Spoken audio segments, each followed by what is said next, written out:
Go presented by Andy Moore Honda of Bloomington. Looks over the middle, second guesses, fires, throws. Does he make the catch in the end zone? Yes! Touchdown! Oladipo to win it. Another one! He got it!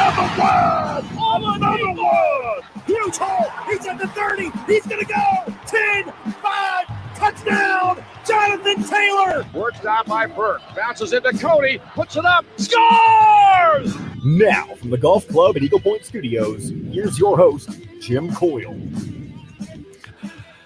Well, hello, everybody, and welcome in on this Friday. It is an absolute beautiful day. I'm coming to you from the Heartlands Crossing Golf Course out here in, I guess, close to Mooresville, just southwest of Indianapolis. It is an absolute beautiful day.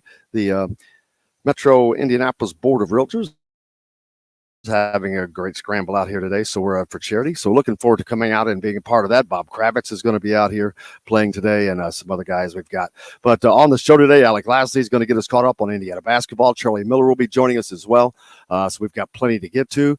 I saw that, well, of course, it came out yesterday or the day before, but Indiana has made the Final Five for Noah Clowney, and you've got Jalen Hood-Schifino, who's down to a final two, including Indiana, which I think it looks very good for them. So we'll talk about that with Alec Lasley as well. But how's everything else going? You got high school football kicking off tonight. Looking forward to that. A big game if you're down in Bloomington, of course, for Bloomington and Southern Indiana, as the Panthers of Bloomington will host New Albany.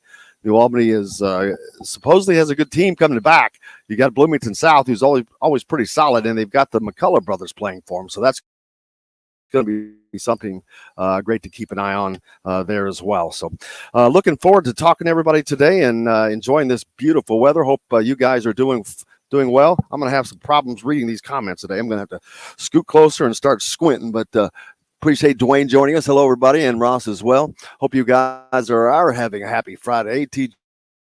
TGIF, that's right, as we get things going. Lots in the news. Some unfortunate things for some people. I saw that some 6 UK football players got into a little bit of trouble yesterday, and it's not to make light of it. 6 players charged with burglary and wanton endangerment. That's a bad deal for any college program. You know, you really are seeing a lot less of that. And, you know, back in the day when there were just a lot of teams, Florida teams getting in trouble, and but it's kind of gone away. These guys have gotten a little more mature, I guess, and it's just not put up with. But it's a bad deal, and for those guys, and I hope that stuff gets worked out. But you've got golf going on. I was of that tournament. So all kinds of things happening. The Cream and Crimson game coming up.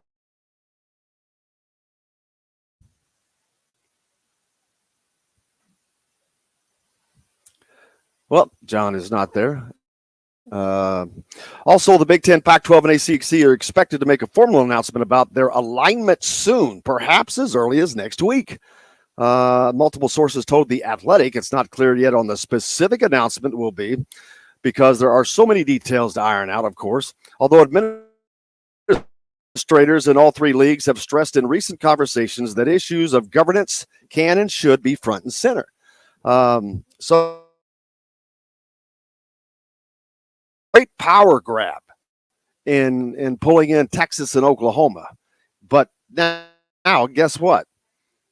They aggravated the rest, everybody else, and now you're in the minority. The SEC will end up being in the minority. So very, very smart move by these conferences. That still leaves the Big 12 out on a limb, and I don't know what's going to happen to them.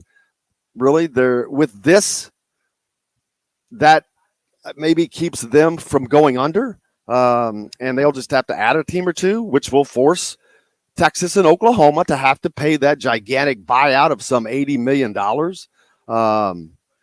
So schools within the 3 conferences that I mentioned believe that they are like-minded, that they want to continue to prioritize broad-based profile their institution matters, as does graduating athletes, yada, yada, yada. Why those three conferences? From Nicole Auerbach, she said, as much fun as it is to theorize about future non-conference games between Clemson, Ohio State, and Oregon, that isn't necessarily all what the potential alliance is about. The alliance, which really needs to be on an official name of this, with capitalization, please, goes far beyond concepts and scheduling. There are many administrators in the Big 12 or the Big 10, Pac-12, and ACC who believe in the collegiate model and want it to continue, even though these have enthusiastically embraced name, image, and likeness reform. Don't want to see these things actually become a minor league system. How does the NCAA factor in? I continue to ask each day, with each passing day, what's the point of the NCAA? They are a toothless organization, and now what are they left with? To just be a management company for the basketball tournament, for the NCAA basketball tournament? TBT already has that one, the basketball tournament registered. But how does the NCAA factor in? The NCAA has been more weakened and fragmented than ever before. They're challenged by the courts and its membership alike. You've got people challenging them left and right. They're not being able to punish people. They don't have authority. They don't have a subpoena authority. They've got all of these problems that are still hanging out from the FBI investigation, Louisville, Kansas. Those programs that they're so far behind. Now you've got LSU and football programs with Les Miles at Kansas. And it just goes on and on. So collegiate sports, man, it is definitely going to be changed as we know it, which that we knew that was going to change, but that change continues. We don't know how far it will go and when it will stop, but it is what it is. Trying to see, I can't really see any of these comments. I'll be honest with you, John. You may have to put them up because the sun is hitting me in the eyes, as you can imagine. But trying to make sure we get to them as the people have joined us this morning. Ross, I can't. There you go. Oh, there you go. October 2nd. There you go. Hoosier Hysteria, October 2nd. That's right. That came out, I think, last night. Looking forward to that. So you don't have to wait till November 9th, which is a lot better. That's a month in advance. I'm going to imagine there's going to be masks involved, but if they allow full attendance, I would be surprised if that thing's not pretty packed. The Assembly Hall I speak of course. As Hoosier Hysteria was canceled last year, of course, because of COVID, back this year. And not only is it back, it is back with a team that is probably going to give Hoosier fans something to be excited for.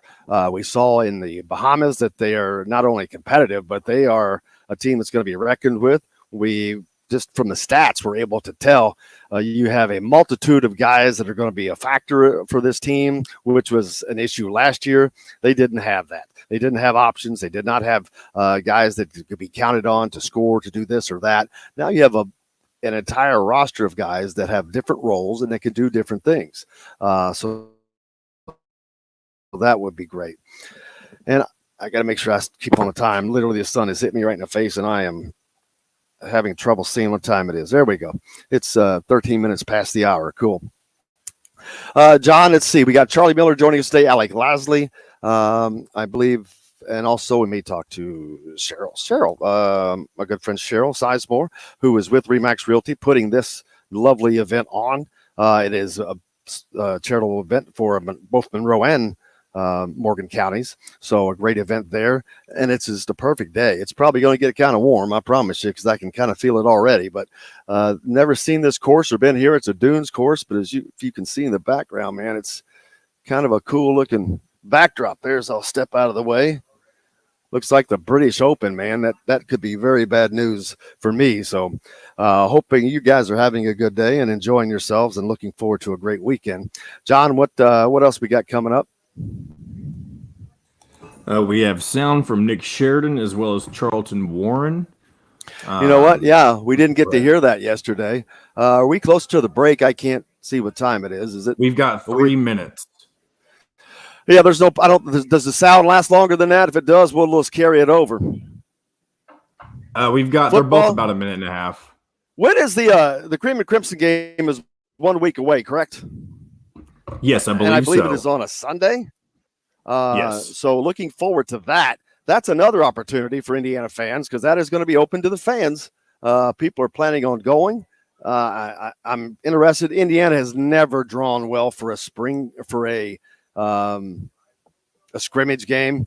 It will be interesting to see what kind of a crowd they get here. You'll get the students at least. That'll be great.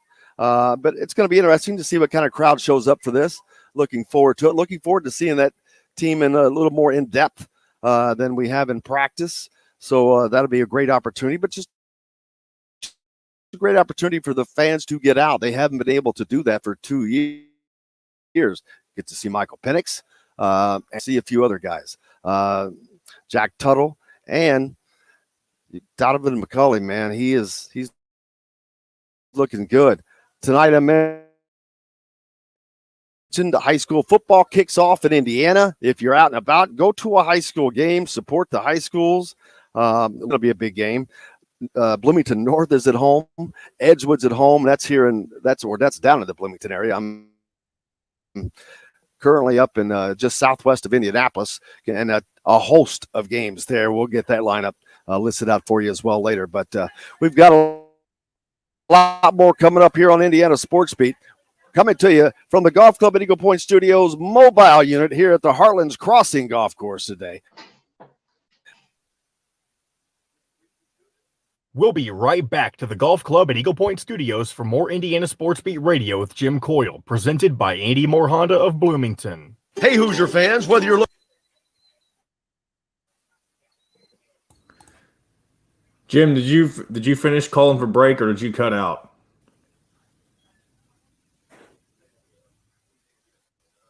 Can he even hear me? Charlie, you can hear me, right? I hear you well. Yeah, I think he might have cut out. Oh, well, he's been having some connection issues this morning. Yeah, probably been. He just said no. He just said no music. I don't know what he. I guess he can't hear. Yeah. Yeah. He's out in Mooresville today. Okay. For a golf. Nice. I don't know if it's a scramble or it's some sort of golf tournament. Mm-hmm. And I believe it's with one of our sponsors, if I'm not mistaken. That's right. That's right. Well, if he has trouble reconnecting, we'll figure out something to talk about. It's like right on cue. Yeah. That's funny. He had just briefly mentioned Hoosier Hysteria got announced yesterday for October 2nd. Right? October 2nd, right? Yeah. So if he doesn't come back in, we'll start with that.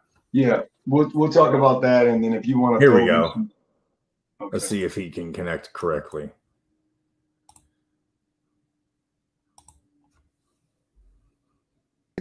Charlie. Hey. Oh. Okay, hold on.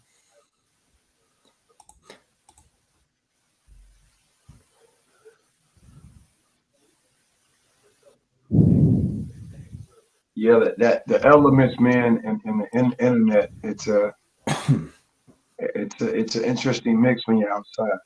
It is, yeah.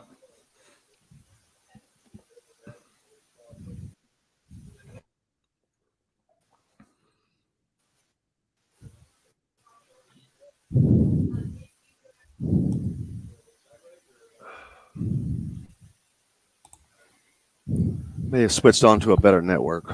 That's it. You sound better. Do you hear me now? Yep. Okay. You hear Charlie? Go ahead and speak. Hey, Jim, how you doing?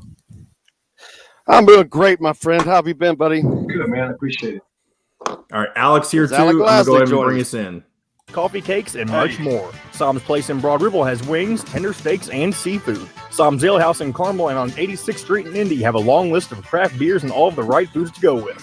Plan a day on the links at Eagle Point in Bloomington, then stay for dinner at Sam's Clubhouse. Sam's Restaurants, professionals in the art of food and drink. This segment is brought to you by Andy Moore Honda of Bloomington.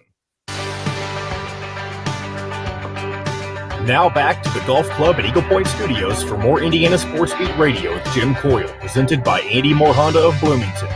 Here's Jim Coyle. Welcome back on this Friday.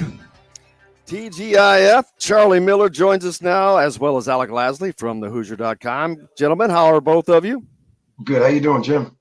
Doing well. Just sitting out here at the links at Heartland Crossing Golf Course, just southwest of Indianapolis, getting baked already. But Alec, how you doing, man? I'm doing good, guys. How are you? Well, it's good. It's been a semi-good week for Indiana. They made the final two of Jalen Hood-Schifino, and then he announced he will be announcing his decision on the 24th, I believe, Alec? Yep, next Tuesday. So we're less than we're just days away from that. And then Noah Clowney announced Indiana in his final five as well. Another good sign. And man, if they could get those two recruits, that would pretty much solidify a pretty damn good recruiting class. Yeah, I think you look at those have been the two kind of top of the line for Indiana over the past 3-4 months. Obviously, Jalen Hood-Schifino has been the top guy for now most of the summer for Indiana. And honestly, ever since Mike Woodson and that new staff took over, they really started to prioritize him almost immediately. And it's obviously paid off. And I think Indiana fans are going to be pretty excited about the potential to have him when he does make that announcement. It's down between Indiana and Tennessee at this point. I don't want to say all signs, but a lot of the signs at this point are pointing towards Indiana for him to join the Hoosiers for next year. So it should be a good backcourt, obviously opening together with the potential for him and Tamar Bates in that backcourt leading them in 2022, which would be extremely exciting and just entertaining to watch from an Indiana perspective. And then Noah Clowney. Yeah, he's kind of that guy who I don't think a lot of people have had super high up on their radar as an Indiana fan over the course of the summer, because you'd had guys like Caleb Banks, you had a guy like Bryce Sensabaugh who kind of came onto the scene super late that a lot of Indiana fans were excited about. But obviously making it into that Final Four, he has all 4 visits planned out here. Indiana gets the first one at the end of the month. And then he's looking to make a decision pretty much right after that final visit before early signing period in November. So it could be going into the new year. It could be a very, very exciting time for Indiana recruiting. And it could be a time that Indiana really hasn't had in recent years, where they have basically their entire class, especially their entire freshman class, solidified before Big Ten play really gets going. And you mentioned what Jalen Hood-Schifino would bring to the backcourt alongside of Tamar Bates. Noah Clowney, what would he bring to this team, thinking about what might be leaving and what might be left? Yeah, definitely. I mean, you look at the front court and still a lot of question marks around who's going to be there next year and how deep that backcourt is going to be next year. Caleb Banks provides a little bit at that kind of hybrid 4 position, but you needed a true big, and that's exactly what Noah Clowney is. 6'10" big guy who can protect the rim. Doesn't have an extremely versatile game as of right now. He sees most of his action come, about 15 feet and in. Terrific rebounder though, and terrific shot blocker, and that's what you need in the Big Ten. That's what you need in college basketball, regardless of who's on your team, is someone who can rebound and defend the rim. And that's exactly what he is, a very physical player, but someone who has a lot of potential, someone who really hasn't grown into his entire skill set yet, and someone that, as an Indiana fan, if Indiana is fortunate enough to lock him up here in the coming months, is going to be someone who is going to be extremely effective for a long time in the Big Ten, especially as an upperclassman. Charlie, while we didn't get to watch anything from the Bahamas, everything was out as far as the buzz, the talk, the stats. You could tell what happened. You know what everybody did. These guys are probably following that as well, and probably hearing about it, how it's going, how well that Mike Woodson is welding a team together that had a lot of new faces, giving opportunities to Tamar Bates. He's able to come in and play, get minutes, do his thing. So all of that has to be enticing to both of these guys. I would definitely say it's enticing, because that's what you want to hear, especially when you have not made that decision yet. That decision's somewhat made. You may be on the fence a little bit. You may have made a decision internally. From reflection, you may have made it and not let people know because of now how social media is, but yet you got to look at that and say, okay, wow, like this is going in the direction that I want. Look at that change, say 6, 8, 7+ months ago. Look at now what I'm seeing, what I'm hearing. Now let's take it for what it is. It was a scrimmage, right? But it was positive in a direction you're talking about, right? When Coach Wooden was up, I was listening to him, like, what offense? I forgot all about offense, right? It was just, I was focused on defense. That's what you want to hear. That means he's letting players play offensively. You got to explore. You got to find it out. And I think that's what players are looking for. The players that we're talking about recruiting, they want to play their game. They just want somebody to help them hone their game for that next level. And whatever the next level might be, NBA or whatever it might be. Absolutely. And there was questions on how that was going to go and blah, blah, blah, blah, blah. And those questions were answered so fast. Right. And it's so funny, really.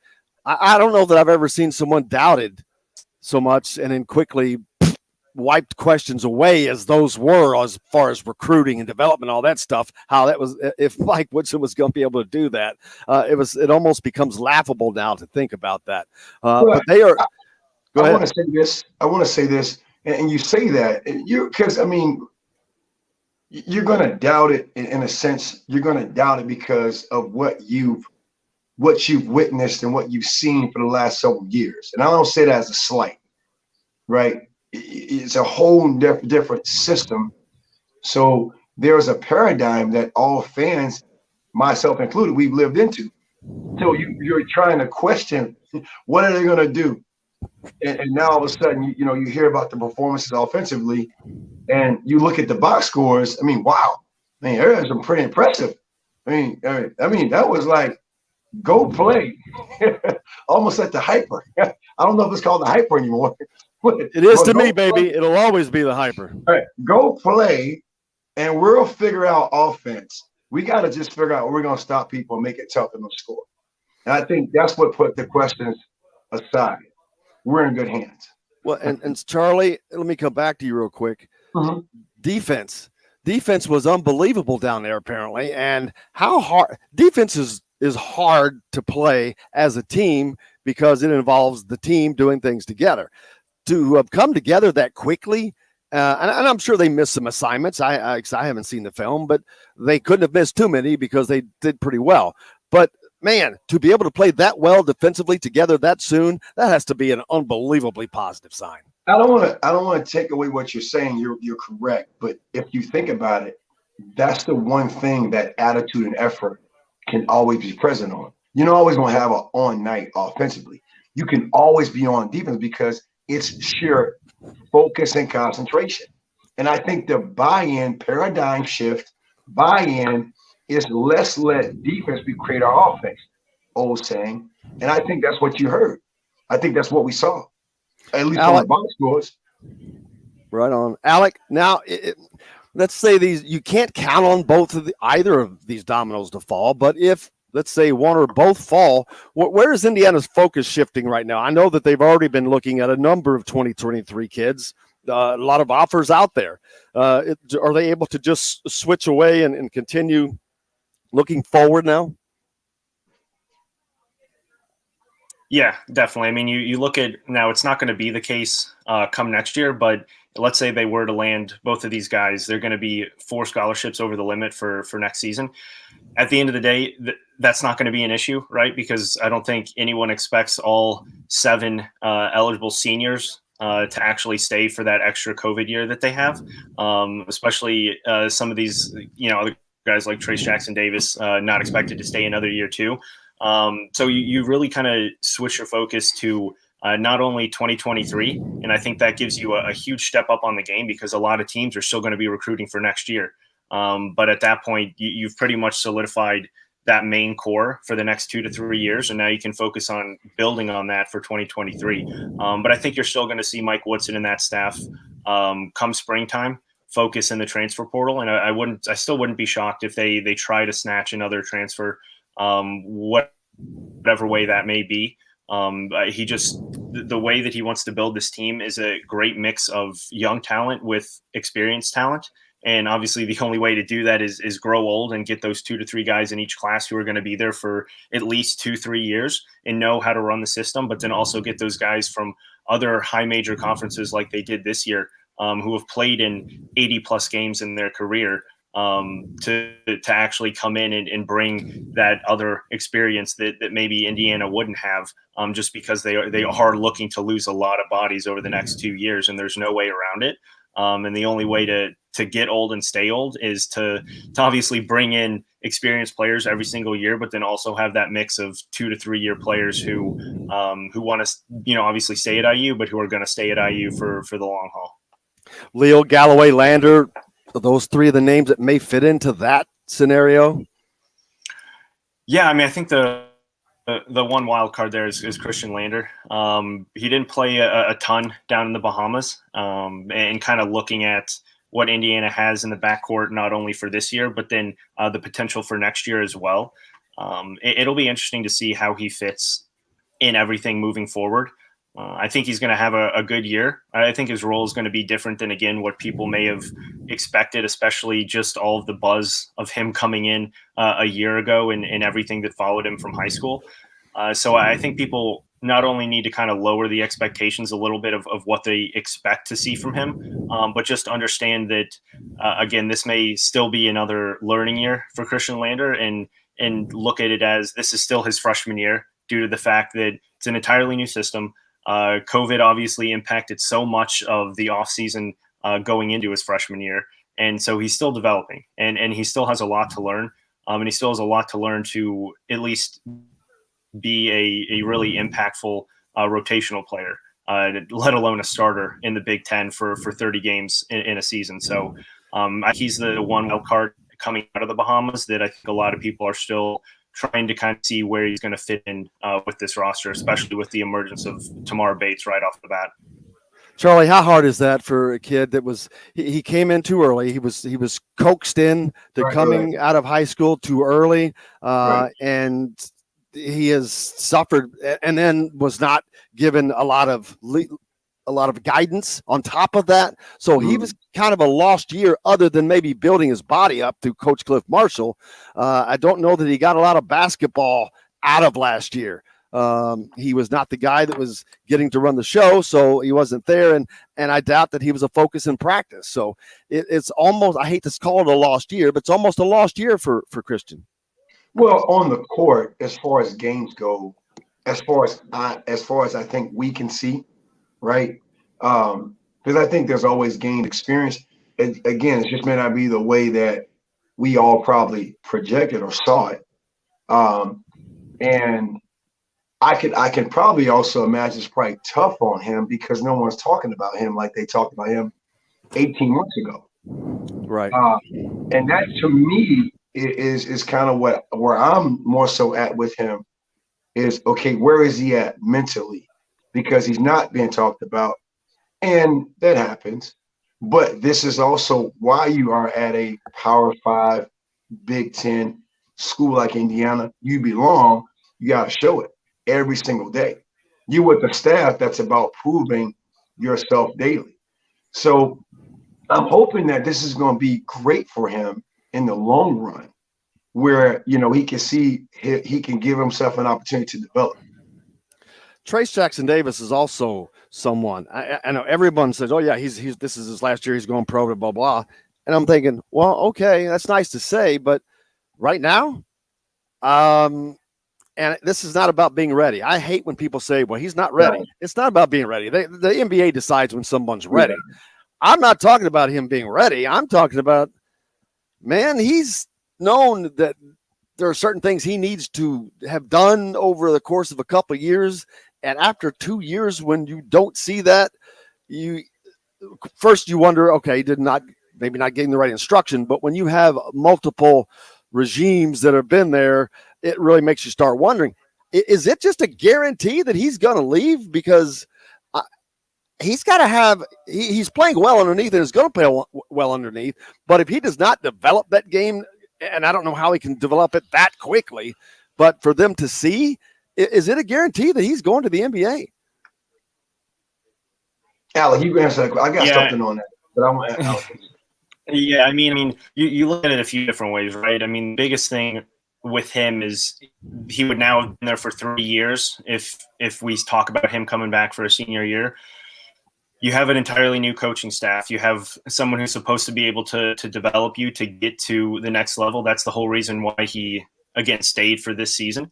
As an NBA team, if you look at the fact that he wouldn't have been able to develop that in another year, what's especially for Trace Jackson Davis, right? What's the turning point that you're going to say, okay, this is now the off season that I'm going to be able to do it? Because I don't doubt that he works almost harder than anyone in the gym, and he has that drive to get to the next level.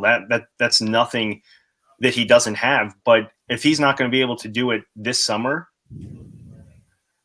why is staying one more year going to all of a sudden have it click for him? And that's the biggest thing. If it's going to take you 4 years, you may as well not even try to go into the NBA at that point, because after 4 years, you're now 22 almost. And again, looking at it from an NBA's perspective, that's extremely old to start your rookie contract. I think you look at Cameron Johnson from Carolina, who was 24, I believe, when he came out after transferring from Pitt, and everyone thought that the Suns were obviously crazy for picking him at 11, which they did.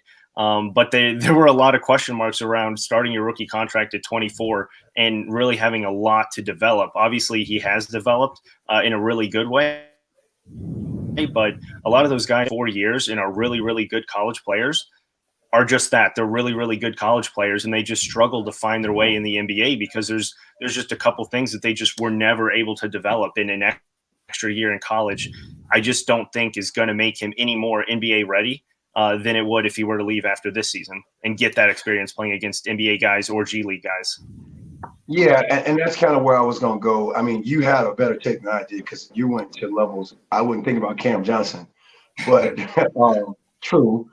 But the thing about it, you check all the boxes. You average over 17 points. I feel good at giving you millions of dollars. You have the body size. I feel good at giving you millions of dollars. You already proven yourself on the court, whether your team lost or won, which sometimes I think winning is a misnomer. I think it sounds great to talk about winning, but you check all the boxes. You got everything I need physically. You have the points so I can validate drafting you. I don't think you're any more ready than you're going to be right now, right? And it's just like, again, almost like I said, 22, that's old. Like, you better get out because it's all off potential and it's all off probability, right? I mean, it's like, so if you happen to, that's what I say personally, I see him if he does develop, and what better person than a Mike Woodson can articulate than a Julius Randle. I can see that, but that's a lot of work. But Julius Randle was a good passer in college to me. Not saying Tracy's not a passer, but Julius Randle now is an all-around player. That to me is what I can see Trace becoming. Lefty shooter.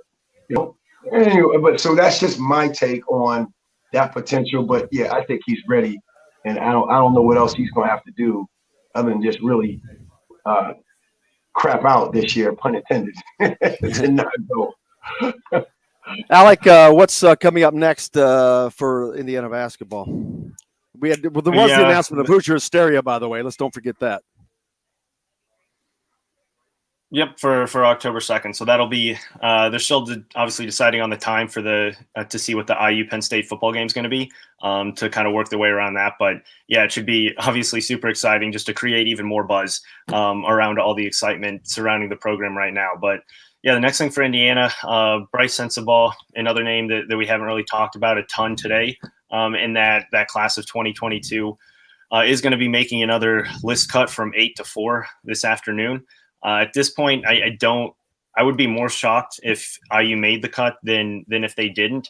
He does have a visit scheduled for Indiana in September, but just with everything that's gone on around Indiana with the push for Hood-Schifino, which they feel very confident in, obviously with Noah Clowney as well. We just talked about if they were to get those two, that's 4 guys, and they still have a lot of guys that could potentially come back, and that would be a 4-man class. Indiana's not going to bring in a 5-man class, So even if Bryce Sensabaugh does include Indiana in that list, which I'm still a little bit hesitant on, I don't think that's going to be the direction that they end up going, because they need a big man in Noah Clowney, and then they obviously need a dominant guard in Hood Schifino. So Bryce Sensabaugh just may be the odd man out in that final group for 2022.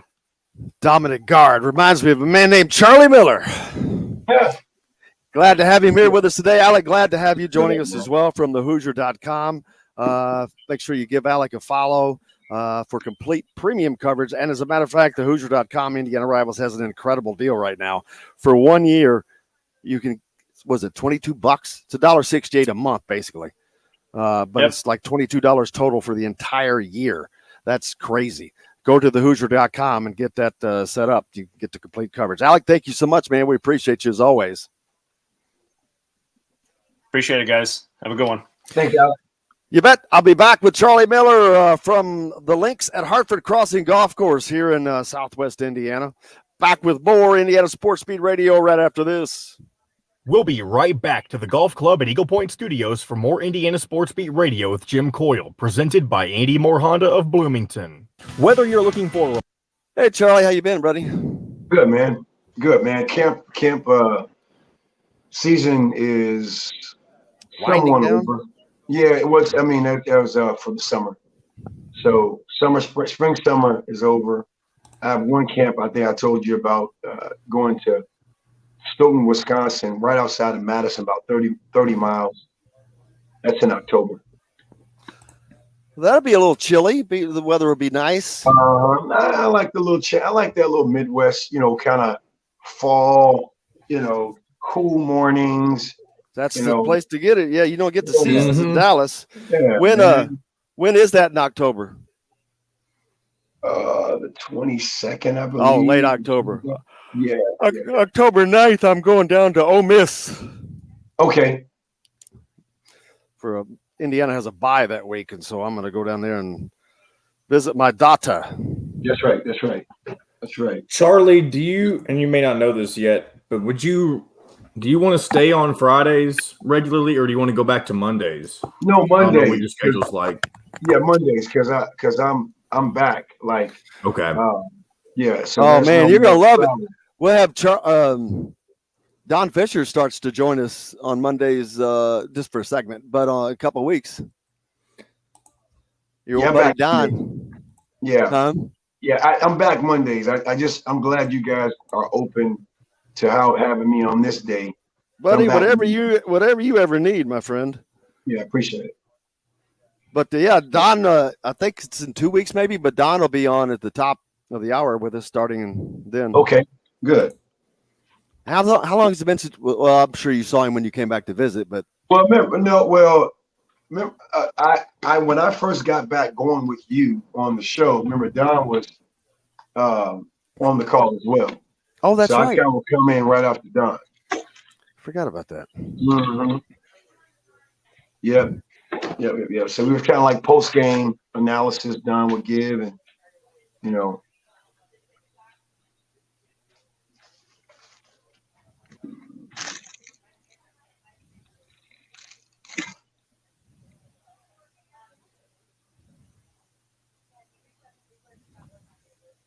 All right, I'm going to bring us back in. For a new or used vehicle, Andy Moore Honda of Bloomington's got you covered. They're Bloomington's #1 Honda dealer for a reason. For deals like this, how about a new 2020 Honda Civic LX front-wheel drive lease for just $180 a month? Or a new 2021 Honda Accord LX front-wheel drive lease for just $270 a month. Andy Moore Honda of Bloomington, Bloomington's #1 Honda dealer. Come see us at the all-new Andy Moore Honda, now in Bloomington.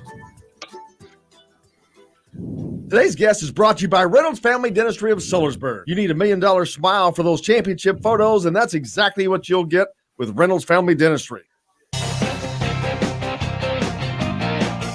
Now back to the Golf Club at Eagle Point Studios for more Indiana Sports Beat Radio with Jim Coyle, presented by Andy Moore Honda of Bloomington. Here's Jim Coyle. Welcome back. Coming to you from the Golf Club at Eagle Point Studios mobile unit at the links at Hartford Crossing Golf Course, just outside of Mooresville, southwest of Indianapolis today, Charlie. Oh, that's amazing. I wish I was out there with you, man. Well, I wish you were too, man. I'm looking forward to you coming up and visiting. Yes, do some golfing, maybe. I was able to play yesterday. We had a Thursday night men's league at Eagle Point, and was able to win it with Rusty Jones, my friend Rusty Jones, and it's a weekly thing. It means nothing. And Rick, but Eric Mungle, my good friend Eric, and Scott Leskowski, they didn't believe us. They were challenging. They were protesting our 5-under score, but it was straight up legit, baby. Nice. The putter was on fire. Now, is that a best ball? No, we were doing scramble. Scramble. Okay. Yeah, just doing scrambles. That's for people like me who can't play very well. No. I'm with you on that. It's fun fun and gets out. But how has your week been? What's up? What's new with you? Well, I appreciate it, man. I was in the Cedar Rapids area called Mount Vernon, 20 miles outside of Cedar Rapids. Had a basketball camp. I finished out my spring, summer camp tour in a sense of going to different markets around the country. Had a great camp.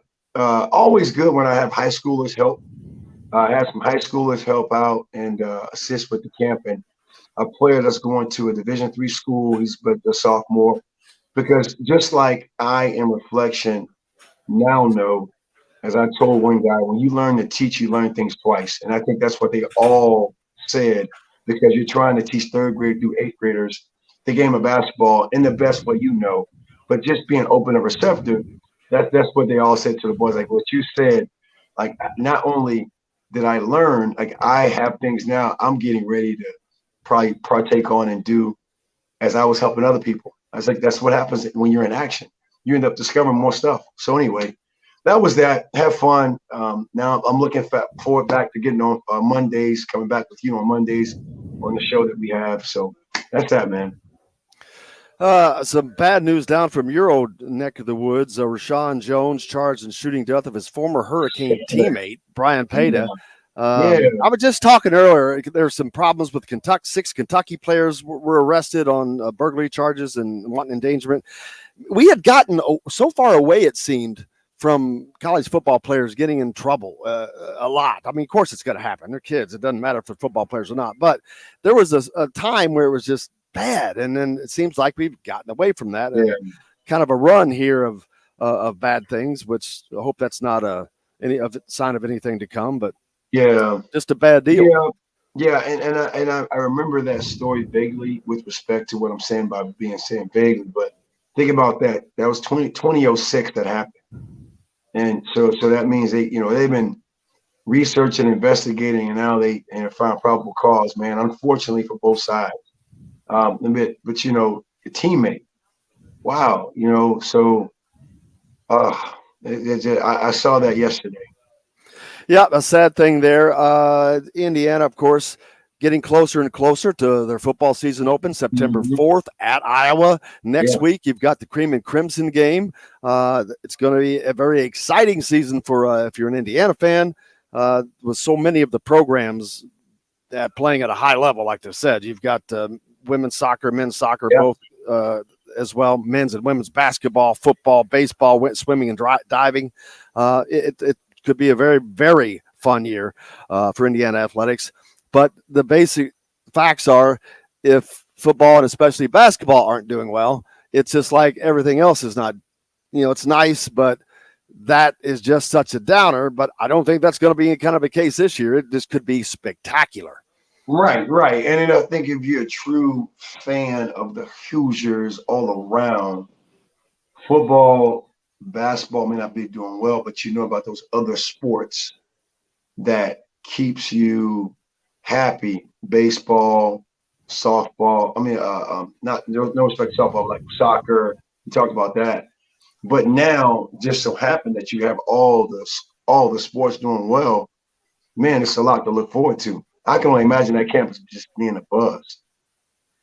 Yeah, and I'm looking at in the Athletic, they did some preseason prognostication. Of course, Ohio State is the overwhelming favorite to win the Big Ten, which they have done the last 4 years in a row, Wisconsin has the second best odds to claim the league title, which I don't understand that. I think Penn State or Indiana should have the second best odds, because here's another stat.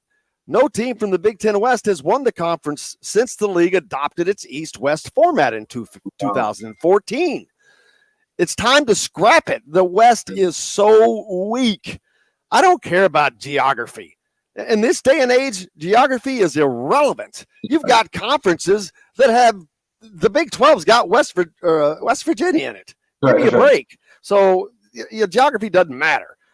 They need to realign the Big Ten football divisions or scrap it. It's ridiculous because you've got the same teams playing in it every year, and it's time for a change. Right. I think, my opinion. Yeah, no, I agree. I'm with you on that. I think several years ago that started where I'm like, that makes no, even for me. I mean, I know, Penn State is more, I believe, Western. But I'm like, that still didn't make sense to me when they joined the Big Ten a long time ago. Like, well, why would Penn State join? But, now, like you just said, West Virginia is in the Big 12. It's like, okay, huh? Like, how, why? So, yeah, I think it comes down to two words. You got to bring it. You got to bring it, right? Yep. With the parity that exists now in recruiting, you got to bring it. And I think we've done a good job. We're 17th, ranked 17th preseason. That's in every poll. In every poll, right? So now let's bring it, right? You got great tradition going, got great coaching staff, great players coming in, got a good buzz. Let's bring it. Boy, I wish we were with Forrest sitting down on the beach down at Hitting Head Island listening to us, man. That's very nice. I like that. Very good deal. Ross, any idea if he asked that? I forgot. My bad. I meant to pull that up, Ross. There's my good friend. Thank you. Glenn, but waving the flag today. He's my Washington State. Nice. Indiana women's soccer opens the season with a 1-0 win over Valpo last night as well. Good for them. The men had already played the night before. I think they went to a tie with DePaul. Lee Corso will be back on the set for College Game Day this year instead of from home, as he was during the pandemic, which is awesome. Man, he is a character. He struggled through that stroke and he's gotten back.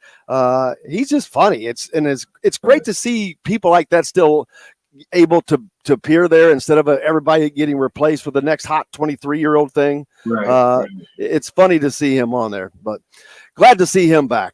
Chris commenting as well that a lot will change between now and the end of the season. Absolutely, as it always does. Down here, he's in Kentucky. We now have school districts combining the maximum sports revenue. Follow the NCAA, I guess. I'm not sure what he means by that. I think he's saying like if there was a Jim County and a Charlie County, they normally would play each other. Now they're like combining. Right. And so that's pretty interesting. Yeah. You would think that's really interesting, especially if you're from that area where that never happened for years. All of a sudden now you got schools playing each other and competing. That's pretty cool to me. I think that's kind of where we are now, where you're starting to mix up tradition a little bit.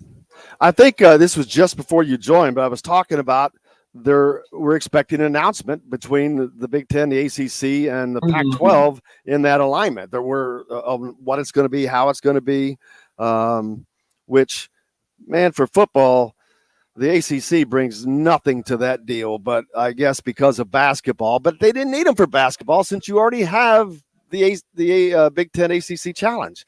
Right. I don't know how that benefited, but it's just it's about strength, as Mike DeCourcy said on the show last week. It's about solidarity because the SEC made the power grab of getting Texas to Oklahoma, giving them a lot of power. But now this returns power to these three conferences. So we'll see how that comes out. But can you imagine having an alliance where you have gotten to play some of those teams, UCLA, USC, or something different like that? It would have been kind of a nice little shakeup. Well, what it would do for you if you are a team that beyond expectation, if you're a team that's destined to win, it will prepare you for that. Jim, I got to chime back in. Sorry, my phone died. That's all right. I was thinking about a team like UCLA, who last year not much was expected of them, especially after they lose their lottery pick early in the year. But look what they did.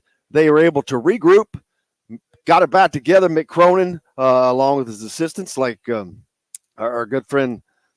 Why am I drawing a blank on our good friend from Jasper, Mr. Lewis, Michael Lewis?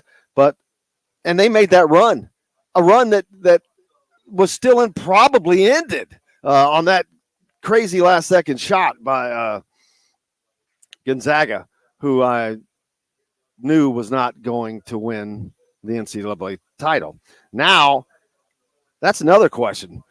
Can Gonzaga, after having probably their best team last year and the easiest path, I wonder now, are they ever going to be able to win a national championship? Because their path last year was extraordinarily easy until they got to the Final Four, in which they barely beat UCLA and were handled by Baylor. I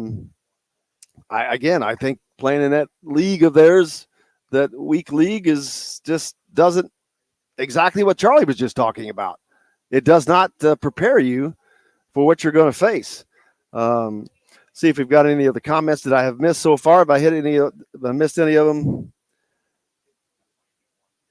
He hopes it's more about the fiscal responsibility than overall about sports. Yeah, that's from Ross. But yeah, let's hope so. But yeah, it's just hard for me to see. I got the sun shining in my face today, guys, as we're coming to you live from the links at Hartford Crossing Golf Course, doing a charity sponsors from Remax, doing a nice event out here that's going to benefit charities in Monroe and Morgan counties. We'll try to get her on a little bit to talk about that, but just looking forward to everything getting started. Looking forward to Charlie getting back on with us here in a second as well, and hearing about more of what he's got going. Let's see what else is we're planned on this weekend. You've got football practice going on, continuing. We were going to talk to Coach Haggard today, but Player Haggard today, but he's got a academic commitment, so we won't talk to him. We will have audio later for you from Darren Hiller, Bedford, and Mr. Caleb for those players later on in the day. But also, if we've got time for it, Alec, you can play one of those sound clips to take us out. Yeah, that's fine. I'll go ahead and play it. We have an opening statement from Charlton Warren yesterday, and then we'll head into break right after that. This is your defensive coordinator for Indiana University. Just a quick update, man. We've had a great spirited camp so far. I really feel like the guys are pushing. We are really, as coaches, stressing effort.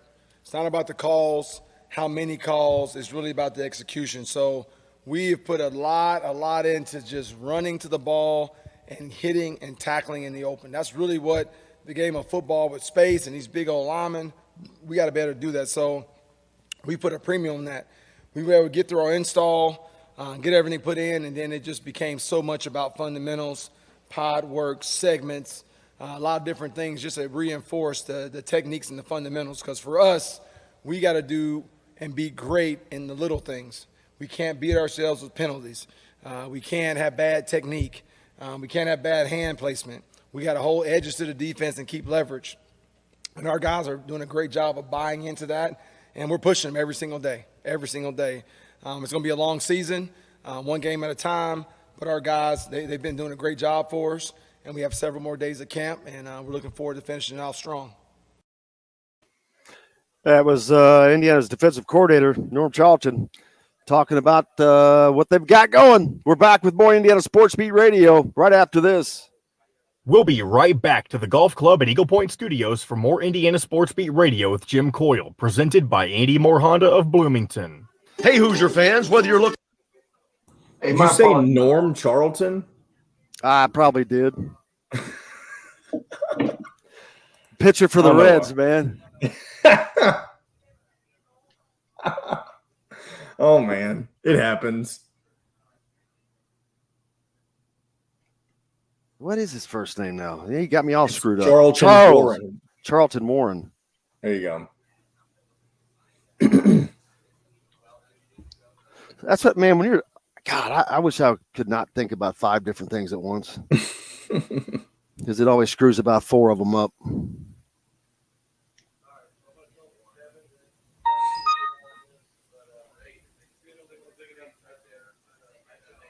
I don't know if you can see Charlie, but he is back. Yeah, oh, yeah. Hey, Charlie. Hey, sorry about that, guys.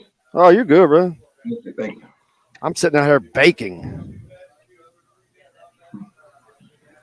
This was dumb to do this in the sun, and I have a suntan on one side. I need to switch sides now.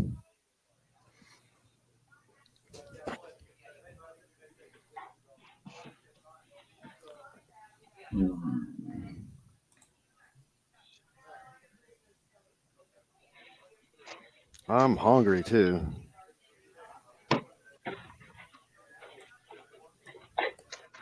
And get some good food going for you out there. Yeah, man, I had to drive an hour and a half this morning to get up here, so had to get up early. Yep.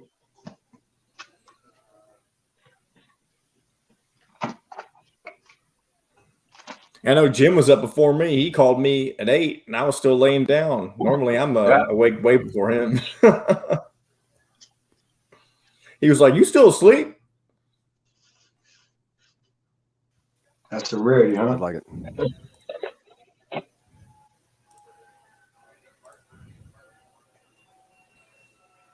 And I was worried when I saw who was calling. I hadn't seen the time. I thought maybe I overslept.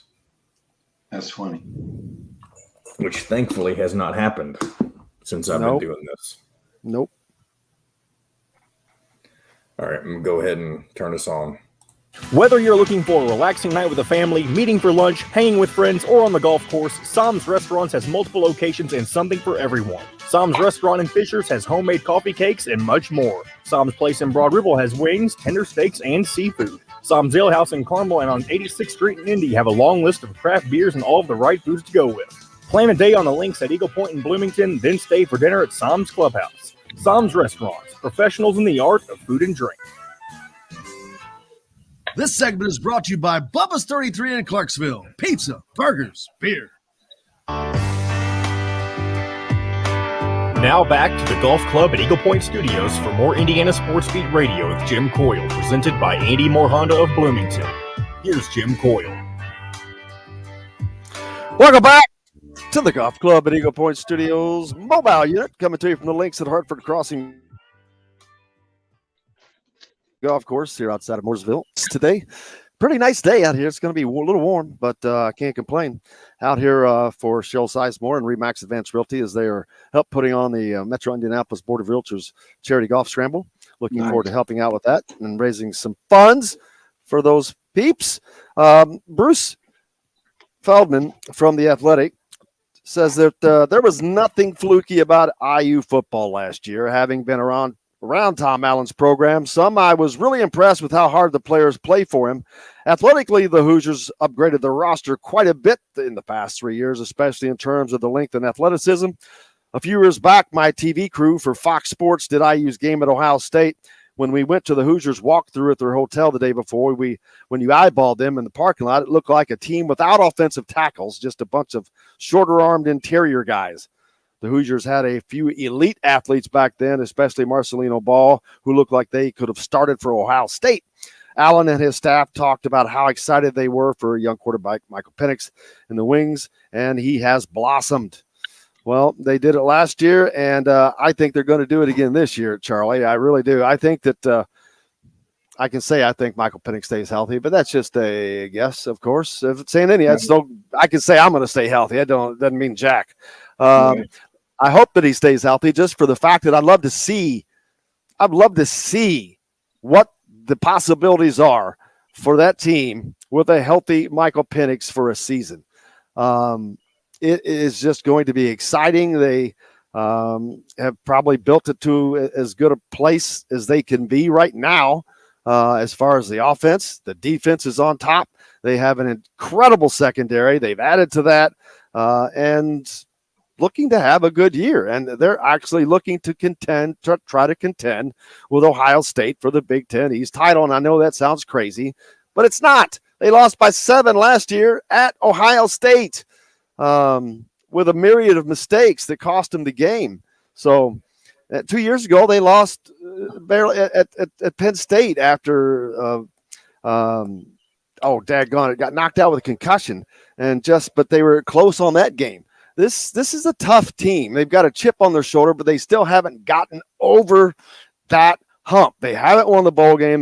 They beat Michigan, but Michigan's down right now. They beat Penn State last year, but Penn State also went on to lose their first 5 games before winning their last 4. This year, Penn State is legit. Indiana's legit. Ohio State's legit. I don't know much about what Wisconsin or Michigan has and Michigan State. The Big Ten East is a juggernaut as always, though. They've also got to start off with an Iowa team that's expected to contend for the Big Ten West title. You got a Cincinnati game at home. Buddy, it does not get easy for Indiana football this year. I think they're up for the challenge. I mean, as much as I can follow, IU football, I think that what I'm reading, what I'm seeing, even that presser, I think they're up for the challenge. And I feel, what a time. Really for those players to say, and look at what we've done. Look at where we came from several seasons ago. Look at where we are now. And it's getting better. Right. You're starting to build a main staple. This is not just, like you said, a fluke. You're building a main staple, of consistency. More foundation. And they're walking the walk daily, right? It's not just, again, the cool things that Coach Allen is saying, people, no, they're walking the walk of love each other. They're out there doing it daily. They're in action. So that's what I like about it. That is the truth. Walking the walk is definitely, man. And because it was kind of funny, and I'm not going to let up. Scott Frost at the Big Ten Media Days this year, he made a reference that some people thought maybe it was at Tom Allen, but I think it was more towards PJ Fleck since they're in that same division. But maybe not, because there's a little bit of a rift between Indiana and Nebraska because of comments Scott Frost made. So maybe it was against both of them, but he said he didn't need gimmicks and slogans and fancy slogans to motivate his players, which is the same guy now. Now it's the same guy that's under investigation for cheating, taking his program off campus and lying and doing a bunch of stuff that he's going to have to deal with. But it's just funny. I don't understand why a coach would even say stuff like that. Especially when you are not winning and you're losing and you're on the hot seat on top of it. Well, you always question what you don't understand, right? And when you question what you don't understand, you actually get mad at what you don't understand, because you're probably like, how in the hell they're doing that? And especially when they lose to them. And we don't need all that. Yes, you do. And you're yes, you do. You need all of what Coach Allen is saying and then some, because whatever you're doing is not working. Exactly. He talked about Tom Osborne. Well, Tom Osborne was a great coach, but and that was a different day. But I don't know that Tom Osborne was that hard of a guy. He seemed like a guy that was, he's a congressman, for God's sake. Yes, and look, exactly. He's a congressman now. So that means there was a lot of selling going on back in the day when he was the head coach, right? He's able to politic. You had an offense. You had an offense that pretty much has influenced the way football is played at the collegiate level. You had special players. So that's a whole nother realm of understanding to me. Absolutely. Too bad Indiana does not play Nebraska this year, but it's going to be. I don't know what's going to end up with him. They have a new AD. The previous one recently resigned. I'm wondering if there was a link there. I think that obviously there's a link there because this investigation has been going on for a year, I believe. So no doubt that there was a link to his resignation.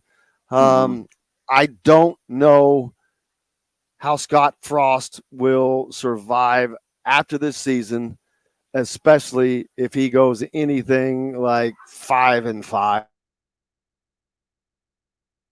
or anything below that. Yeah. Well, and again, you bring in new administration. I think all hands are on deck in all sports. So I would definitely say, he's probably thinking about, what this season is going to be like for him, and is it his last season? That's always a question. Of course, I think he thought he was just going to come in there and manhandle Nebraska into being Nebraska again, and this just hasn't happened. They fired a guy who was averaging 9 wins a year, and I think that Scott Frost has 9 wins in his last 2 years, maybe combined. So yeah, a lot of times what goes around comes around.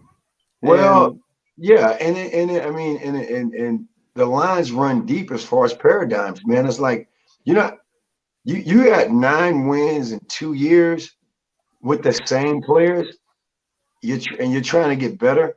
That's tough. That's tough because, again, like we're talking about on the basketball side for IU, you're talking about going after top players as we are in their top 3, 4, or top 2 choices to go to school because of what the coaching staff's doing and what the players are talking about and what people are reading and seeing. You don't have really good rapport like that outward. You're not getting good players. That's tough. Charlie, up here this weekend tonight is the kickoff of high school football, which I know that is gigantic down in Texas. I don't know where they are with that there. Is that kicking off this close? Yeah, school just started here last Wednesday, or this coming Wednesday. School just started for the majority of the what they call the ISDs, the independent school districts. So you got to believe that those games are around the corner. And I know not too far from me, we always have what's it called? South Lake, Colleyville. They're always like ranked in the top 50, top 25 in the state. That's not in the nation. So you got those games. You always get that Georgia, Texas game, Florida, Texas game. High school team comes down. So all this stuff probably starting very soon. I'm not sure how the pandemic plays into that. I talked about Bloomington South hosting New Albany tonight over in Bloomington. I know that Bloomington North plays as well. They've got a great quarterback, Kit Klingelhofer's grandson, as a matter of fact. Edgewood is there as well. But Cathedral is at Westfield and in the Indy area. Center Grove at Warren Central. That's a Class A top-ranked Center Grove. Begins its state title defense with a familiar rival. Man, that's a tough game right off the bat. Nice. Ben Davis at Brownsburg. Brownsburg is a great high school, Charlie. It's west of Indianapolis. It has produced a number of star athletes. Gordon Hayward being one of them. Guy plays for the Reds. Daggone, I can't think of his name. Another one, but the facilities, beautiful. If you ever see it, you'd want to have camps there because they've got several courts. Courts. Carmel is at Louisville Trinity. Now that is a big time matchup there. That is Carmel, one of the Indiana's best teams, against Louisville Trinity, which is Kentucky's one of their biggest, best teams year in and year out. He's picking Trinity over Carmel this year, but that's Kyle Neddenrip. Lawrence North at Avon, Pike at Zionsville, North Central at Fishers, Lawrence Central at Hamilton. But just if you can get out, Columbus East to Whiteland, watch a game, then you should do it. And make sure you support high school football, man. How long has it been since you've been to a game like that? A high school football game? It's been a long time. It's been a long time sometimes. Oh man, you just asked a question I never thought about. It's probably been over 15 plus years. Yeah, I don't get as many as I'd like to now because of busy. But like tonight, I'm going to try to get to that game. It's close. Well, not close to me right now, but the McCullough brothers are playing for Bloomington South. So Delon McCullough's sons, who will be going to Indiana. So I want to get a look at them. And New Albany's supposed to be bringing back a good team, so it should be a good matchup tonight. So just want to try to get out there and see some of that. And it's always fun to get back out there, and it's just a great environment. Smell the popcorn, the fresh cut grass, and all that good stuff. So looking forward to doing that. To make sure we're not too close to a break here. Let's go ahead and take an early break, John, if that's all right, and we'll come back here in a little bit. Coming to you from the Crosslands Golf Course here at the Links, beautiful Links course out there. Looking forward to playing here in this Metro in Indianapolis Board of Realtors Scramble. Back with more right after this. We'll be right back to the Golf Club at Eagle Point Studios for more Indiana Sports Beat Radio with Jim Coyle, presented by Andy Moore Honda of Bloomington. Whether you're looking for a relaxed Basically, we're here supporting our nonprofits. That's all the message of homeless shelters. Perfect. Josh, what's your name? Jim? Nice to meet you, sir. Really cool. Thanks for coming out. Oh, you bet, man. And you get to play a little golf today, right? Working into the show. Yes, playing yesterday. It's got hot, man. Yeah, man. I'm sitting right here in the sun. Getting good sun. It's not. If I don't, it's too dark. Sure. You got to make sure they see you, man. Brother, they didn't see me and sweat my balls off. Feel a sweat running on the crack of my back. Man, this is awesome. Are you everywhere? Hey, Trinity P. How are you today, my man? One of these? Hot spot. Yeah. Hot Just spot. sitting here with Jim Coyle. How are you? I'm Trent. Yeah. Brett, Jim Coyle. Pleasure to meet you. Jim, nice to meet you. Yeah, buddy. Yeah. We were just getting signs put out and a few of the little extras done, and then I think all our sponsors will probably start showing up in the next 20 or so. I just saw they pull up. Yep, for sure. I saw a machine that struck going the opposite way. Yeah, they were like, I'm out of here. I'm done. Bart was like, I'm out. I think he was just doing a team today. He was just sponsoring a team, so he had a couple people that were playing. No lemon shakeups today. I think they got an outing tomorrow that he's got. He had some other stuff this week, and he said it's just too short. Tough calls, but you gotta do it. Oh, you can't do everything, right? Where are you from? I'm Indianapolis, but Avon. Yeah. But maybe Indiana. I mean, I was raised in Indianapolis, so I was like 15. That's where I'm from. But Yeah, that's where I'm I from. graduated from Avon. I don't know. Are you familiar with Indiana basketball? I mean, do you follow Indiana basketball? I really don't. I mean, IU. See, we're gonna hope again. We hope everybody hypes it up. Yeah. New coach, new style. We'll see what happens this year. Charlie Miller's on my co-host. Okay. He's a former IU player, an All-American. Just let Oh, yeah. you know. What year was he there? In the later 90s. Okay. Later 90s. I know we lost some of a few of our guys, but Try to catch the news, man. Thanks. Hey, we're coming back in, Jim. All right. Honda of Bloomington's got you covered. They're Bloomington's #1 Honda dealer for a reason. For deals like this, how about a new 2020 Honda Civic LX front-wheel drive lease for just $180 a month, or a new 2021 Honda Accord LX front-wheel drive lease for just $270 a month. Andy Moore Honda of Bloomington, Bloomington's #1 Honda dealer. Come see us at the all-new Andy Moore Honda, now in Bloomington. This segment is brought to you by Remax Advanced Realty, Indie Home Pros team by Cheryl Sizemore. it's crazy how you can do everything from this now.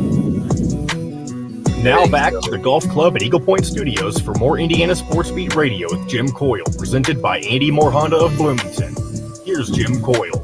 If you want to get help, you have my back. Welcome back to the Links at Hartford Crossing. Coming to you live just for the Metro Indianapolis Board of Realtors Scramble today. Joined now by Josh Hargis with that group. Charlie's with us as well. Charlie Miller, of course, but bringing in Josh. How you doing? He is the chairman of the board for this. Josh, tell us a little bit about what the Metro Indianapolis Board of Realtors does for the charities you guys are supporting. Yeah, well, you know, the big why is what we call it out here in Morgan County is our non-for-profits. And we partner up with several domestic shelters out here that help combat homelessness. And especially with everything going on in our communities right now with COVID and everything, it's even more pressing than ever. But blessed to be out here to have a golf outing and raise money for them today, along with a lot of our other events we do. Yeah, that's exciting to be out here doing that. And those charities are very lucky to have you guys along with that. How did you all get involved in that? How did you select the charities? Things like that. Great question. Well, there's an executive group of us. There's 4 of us that meet. We have a 5th in case we need any split decisions. But for the most part, we really sat down and we looked at who was making the large impacts in Morgan County, as well as who was truly non-for-profit. And we really wanted to support what they had done. And so, from Monrovia to Mooresville, all the way out in Martinsville with Wellspring even, we work with all of them and just trying to help them, whether they have days where they need people to donate time with their community. But, they get involved with us.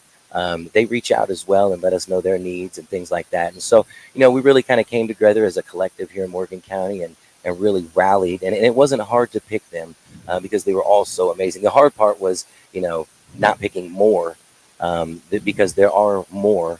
But the ones that we were able to select, we were really excited about just being able to get behind them and help them with what they do. And they make really big impacts in our community, that's for sure. From homelessness and families, they're just there.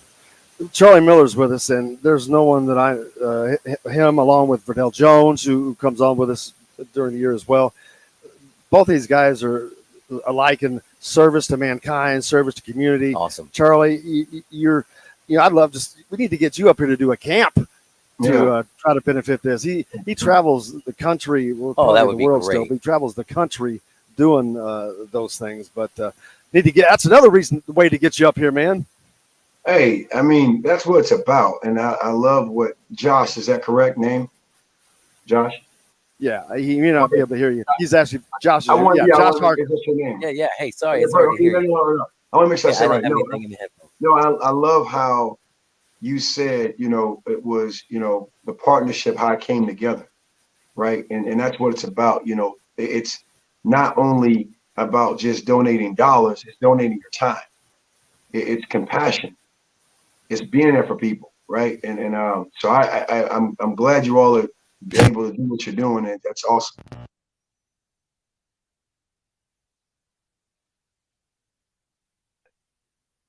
John, I lost them. I'm not sure.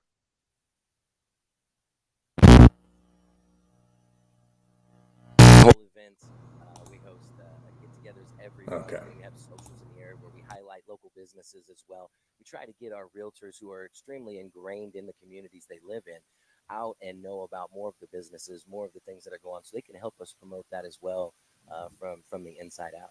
What can the average Joe on the street do? Honestly, just pay attention to homelessness.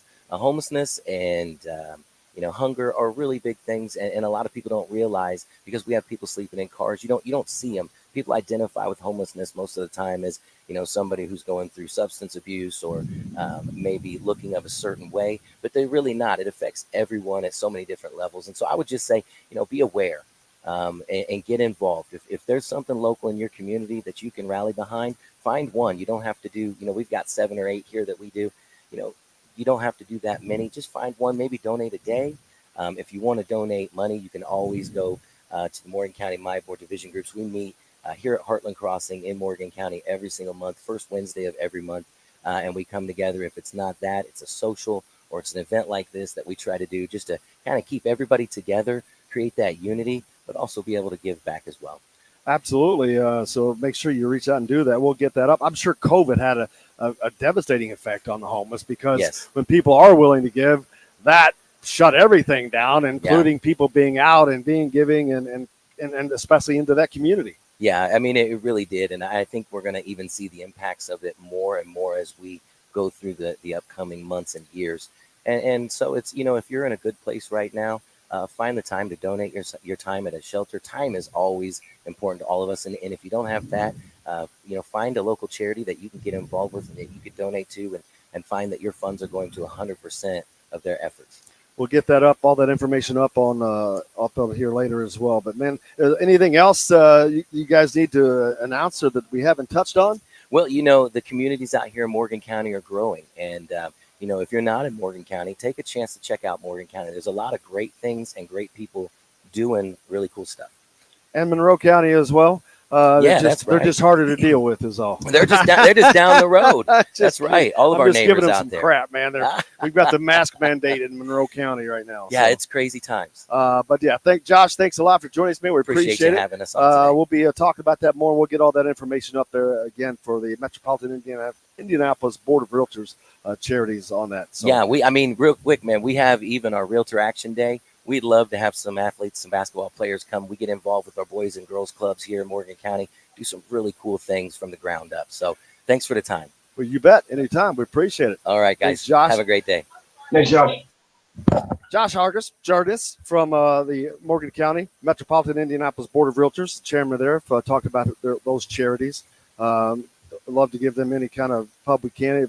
Everybody is always needing help. Like I said, I'm sure after COVID, the homeless, man, I'm sure that they were really affected because of people's.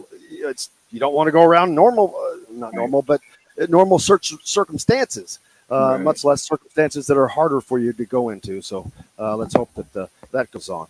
All right, coming up on the weekend, Charlie, what are you doing? You got camps this weekend? You get off finally?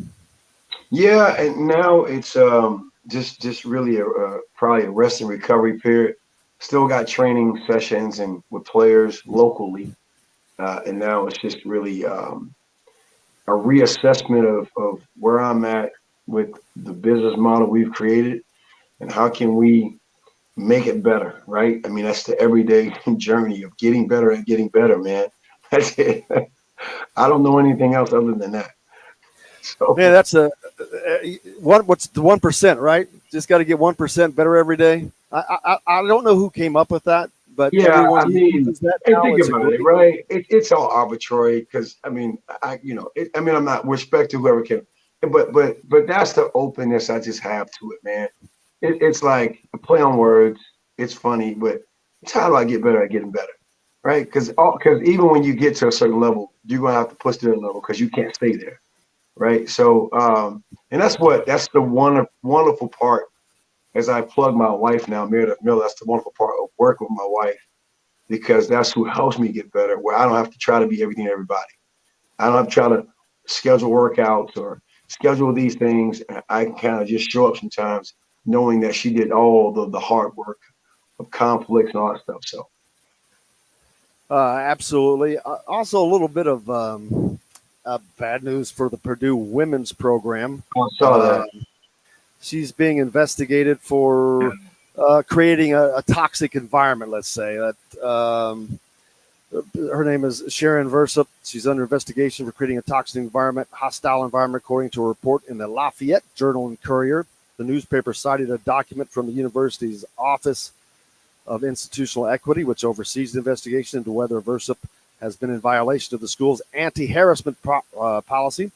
No date for the completion of the investigation has been made available. Contacted by ESPN, university spokesman Tim Doty had no comment.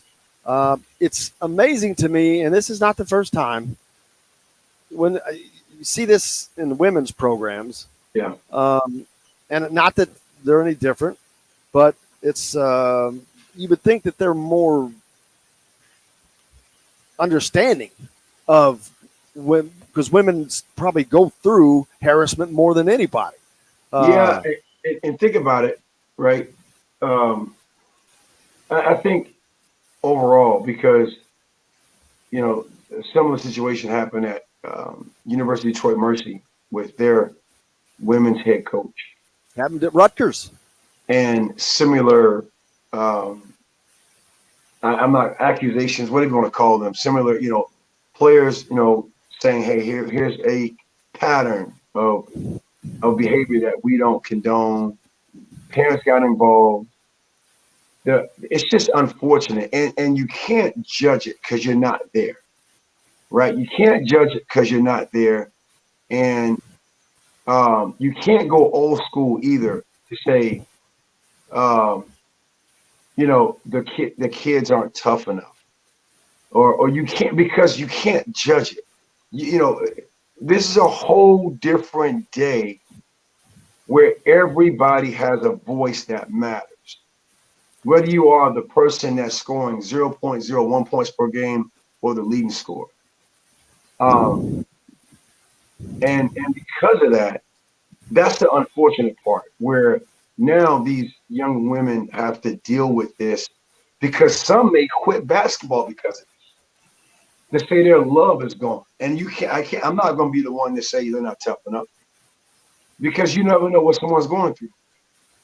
You just never know, right? And I mean, who better a person than me to play for a coach like a Coach Knight to really tell you this from an open standpoint, to be honest with you, right? Because we can easily say, oh, Coach Knight, but everybody's different in that regard.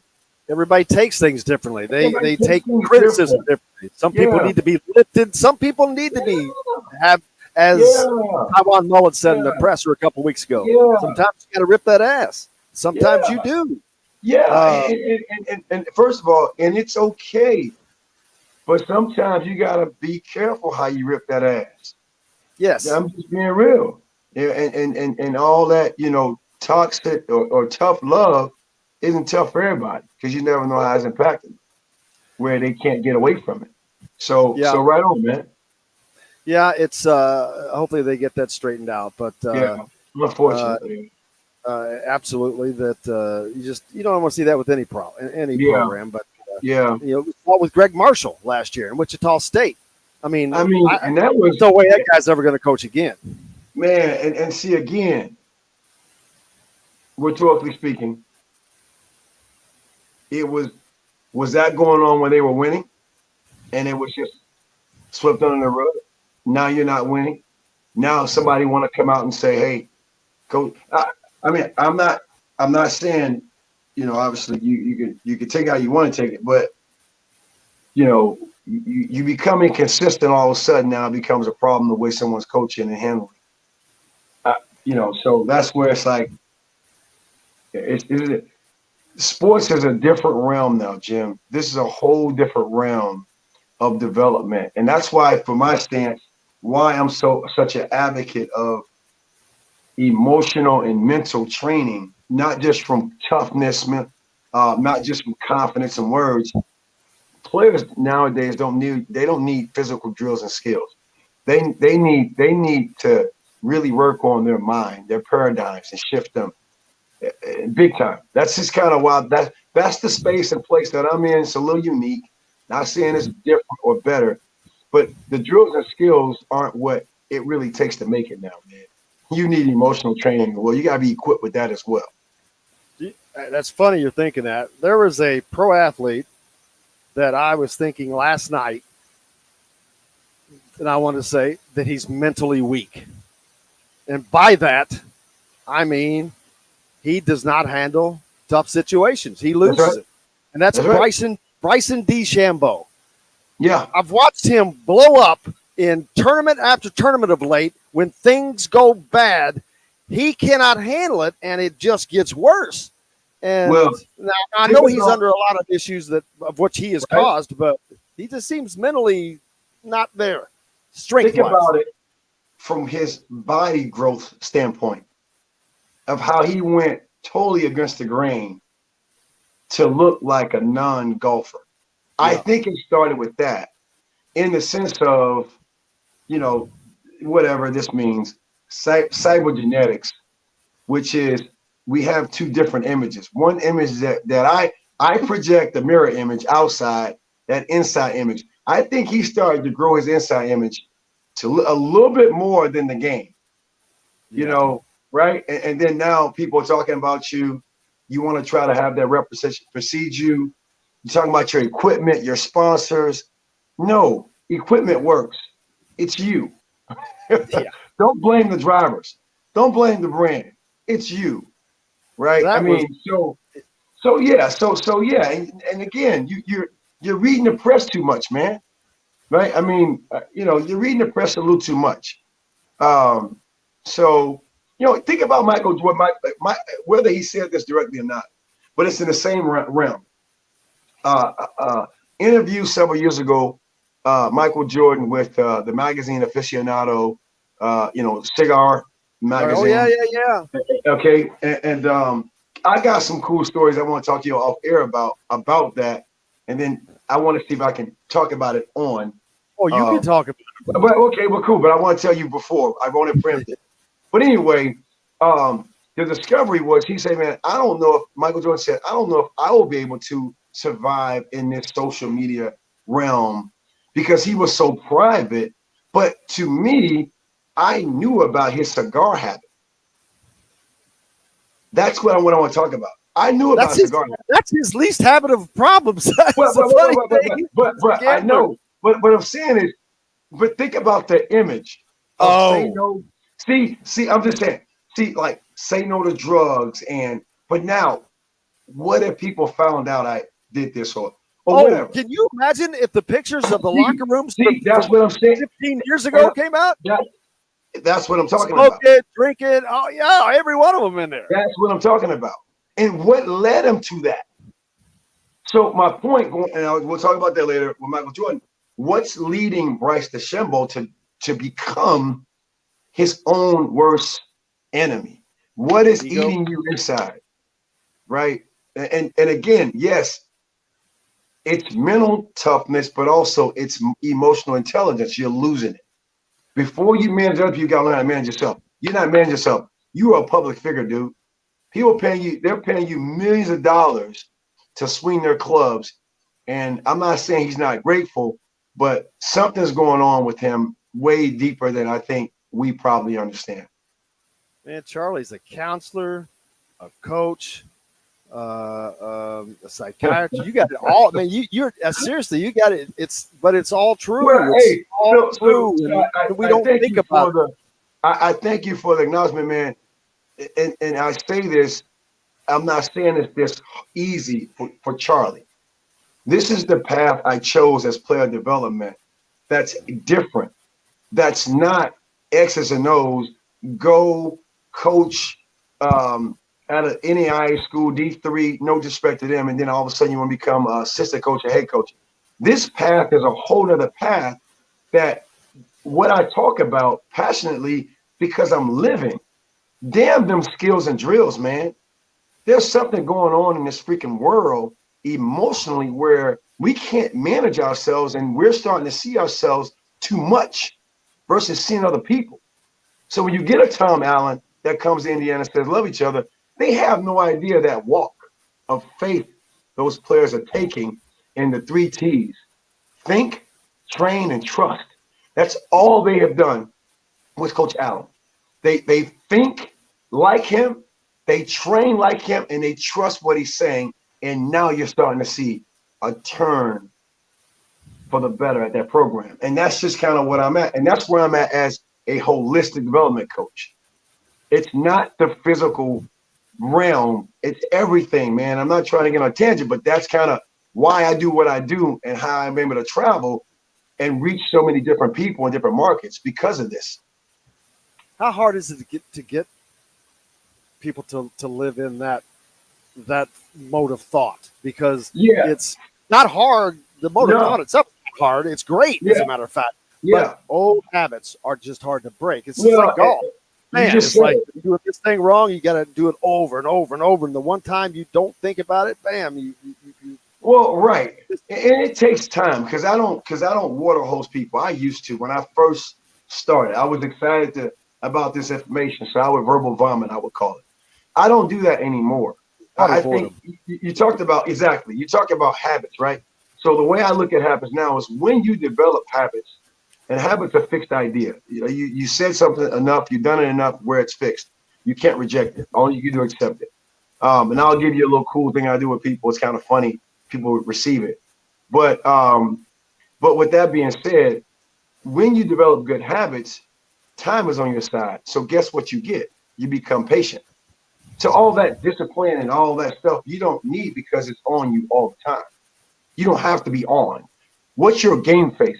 See, that's Bryce says the samples. See, game face is not who you are. Your control, relaxed aggression is who you are. I know Jim when I see Jim and I see Jim in this regard. That's the Jim I know, not the Jim that may have to happen in stress situations. That's what I'm pushing. And what I tell people very simply. John knows it. Right? John, it happens. John knows. John, Right? the producer. Right. Yeah. But in regard, here's what I say, Jim. Very simple. Chocolate or vanilla ice cream? Which one you like? The chocolate. Okay. I'm asking you why you like chocolate. Has a little flavor to it. Perfect. And I just cut right to the chase. Conscious mind can accept and reject. Subconscious can only accept. That's why habits rely on. So cause chocolate because you don't like vanilla. Bottom line, you got to reject this BS, man. And we're going to get smart listening to Charlie. You got to reject. I just, because of the reasons. Forget, that word, the reasons. Reject it. And that's just where I'm at in a place space. The conscious mind can accept and reject. The subconscious mind, where all my habits are at, the things I know about heart, I can only accept. You got to reject and forget the reason. We're coming on this Friday, coming to you live from the links at Heartland Crossing Golf Course as replaced of the golf course at Eagle Point Studios today, out here on a Metro Indianapolis Board of Realtors charity deal. So we'll be back with more right after this. Perfect. We'll be right back to the golf club at Eagle Point Studios for more Indiana Sports Beat Radio with Jim Coyle, presented by Andy Moore Honda of Bloomington. Hey, Hoosier fans, whether you're Charlie, I love when you get on your little rants or tangents, whatever you want to call them. It's all good, man. Well, John, this is what I'm doing every day, man. This is stuff I talk about, stuff I live, and I just look to push it through the sport. And there's an opportunity, right, to do that, but not in a way where it's overbearing, because it can be, because it makes you think, right? And a lot of people really don't think, as much as they say they do, because it hurts sometimes to freaking think. Freaking hurts, man. So, again, that's just the realm I'm in, and that's why also, to be honest with you, as I talked about that podcast, that's why sometimes I get attacked by my thoughts, because it's like, man, I don't want to sound like I'm coming from like Mars, so it's always trying to find a way to just like not dumb it down, but like you're way more than what you realize if you give yourself an opportunity. Yeah, I agree, man, because obviously I just started the podcast with Dustin Schutte, who we have on here. We're 2 weeks into it. And just for the hardest thing for me in doing that is hitting we don't do it live, but hitting the record button. Yeah, I mean, that's the hardest thing, man. Hey, John, you ready?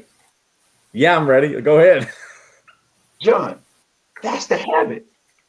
Yeah. It's not the words. The habit is pressing the record button, and everything else will work out. Absolutely. I agree, because once we get started, it's fine. Hey, look, they say, how do you go to the gym? Put your shoes on.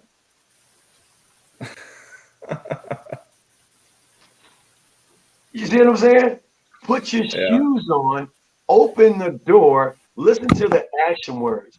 Put your shoes on, open the door, walk to the gym, get in your car, in your car, open the gym door. It's the action, and everything else will show up. You got it. You got it exactly right, I think.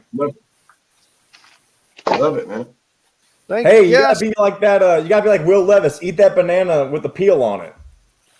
Who did see that video? Kentucky's new quarterback, Will Levis, ate the banana with the peel on it. Yeah, well, they also got 6 people from Kentucky that were arrested for wanton endangerment and burglary. So, I'm the one who sent you that yesterday. Don't act like I don't know that. Why would he eat it with the peel on? I don't know. Think he's a badass, I guess. All right, we're coming back in. List all your beers and all of the right foods to go with. Plan a day on the links at Eagle Point in Bloomington, then stay for dinner at Sam's Clubhouse. Sam's Restaurants, professionals in the art of food and drink.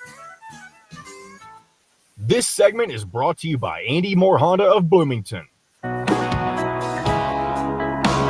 Now back to the Golf Club at Eagle Point Studios for more Indiana Sports Beat Radio with Jim Coyle, presented by Andy Moore Honda of Bloomington. Here's Jim Coyle.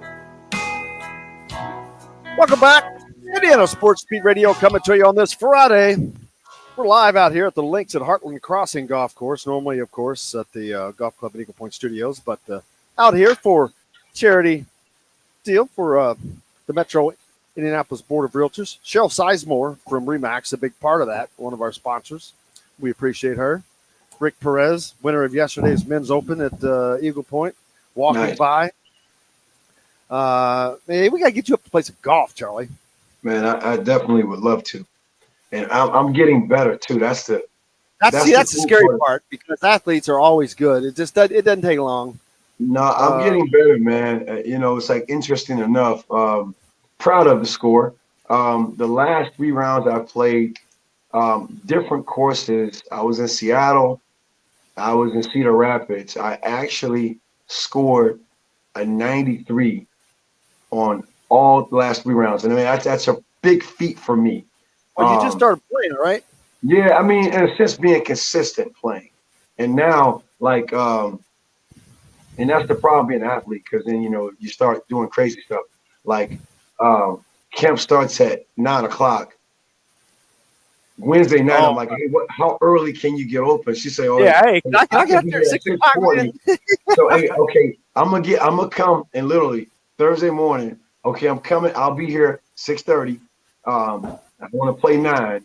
I'm gonna ride, and I'm done by 8 o'clock. Oh, that's perfect. That's what I did. And then yesterday, Iowa, Cedar Rapids, love the airport because you drop the rental car off. You're already at the terminal.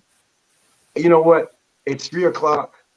I can play 9 at this 9-hole course. I can play by 1 hour and 10. And what did I do? I stopped by and played 9 before I got on the plane. And you're getting addicted, it sounds like. Yeah, man. So I'm hoping that I don't have the Beau DeChambeau, the Shambo issues coming up, but I'm starting to really enjoy it, so like becoming more consistent. So cool. We love Charlie being a part of ISB like you can't believe. He's insightful. You can tell he walks the walk and talks the talk. You got that I right. appreciate it, man. Thank you. He is a definite to that. But yeah, if you taken any lessons, man. So I took the club that I go to. There's like a player development program. So much dollars a month, which is really affordable, and you get so many lessons, generic. 3 or 4 a year or something like that. Man, my lesson is I got a virtual coach. This guy named Adam Bezeljet, man, and I bought his app, Scratch Golf Academy. I'm not trying to push it, but everything that dude has said, I watch his videos, and he's helped me tremendously. So that's I'm gonna call him my virtual coach. That's funny. Well, whenever you get up to Bloomington, you can get some free lessons from Coach Meyer and. Hey, I tell you, man, I look forward to that. I look forward to that. Any little tip, I will go out there and practice. I gotta send you a picture too of what I did at my backyard. If I haven't sent it to you, went to Home Depot. Set up a green. I set it up, man. I had this little alleyway when we moved to the home about 2 years ago now. It was just like branches and stuff, and I caught a vision. And I said, you know what? If I really want to play, let me set some up. So I went to Home Depot and got some artificial turf. It was like looked at my how much I got to put in here, put something down, and I got a little mat up, and I got a little area, man. I practice. I go outside and practice. The Indiana, a new quarterback, Josh Hoover from down in Texas, coming to play here next year. During COVID, he had nothing to do. He was in the house, so he hadn't played golf before. So he started chipping and putting. And he set up a little deal. What was it, John? You remember he shot his first score? Did he say 83? Yeah, and he said he had and I don't want to act like I know all the golf terms. He had like a 12 handicap. Or what do you do? Well, you wouldn't have a handicap if you haven't played very much. Yeah, because you need to play about 20 rounds to count. Never mind. His first round, he shot like an 83 ever. Yes. See, I was like, I want to hear that, man. I don't want to hear none of that. Because we're struggling. 83 for the first time out. Yeah, I'm like, that's yeah. Yeah, tells me a lot right here. That's a quarterback's mind. Because to be a quarterback, you got to take a lot of stuff in, maintain your composure, and stay focused. Yep. Let the noise flow around. So that's exactly right. That's pretty. Hey, I score 83. John, Jim, I'm not on this show. Where's Charlie? He needs help. on the tour. He needs help. Man, yeah, that would be something. I've never sniffed an 83. I'll tell you that. Man, right that's now. amazing. Upper 80s is about as good as I can get, but maybe I'll just break out today and do that. That's right. John, let's see. I know we've got some more sound we haven't used, John, from the football yesterday. We've got a clip from Nick Sheridan talking the about offensive coordinator. Let's hear from Nick as football practice. No football practice yesterday. It was a rare day off for him, but they're back at it today. Let's hear what offensive coordinator Nick Sheridan had to say. You know, certainly some of the new players that we've added to the roster have done a nice job. You know, Stephen Carr, Cam Buckley. We just hadn't had a chance to be out there on the grass with them. So, you know, whether they're surprises or just nice additions that, you know, kind of confirm what you were hoping for when you recruited them to come here, I would say those guys for sure. I think up front, I think Michael Kadig has had a nice camp. You know, I think that all the, 5 to 8 offensive linemen that we're trying to count on and decide who that is, those guys have done a nice job and have had moments for sure. So I think each position has had moments at different times throughout camp.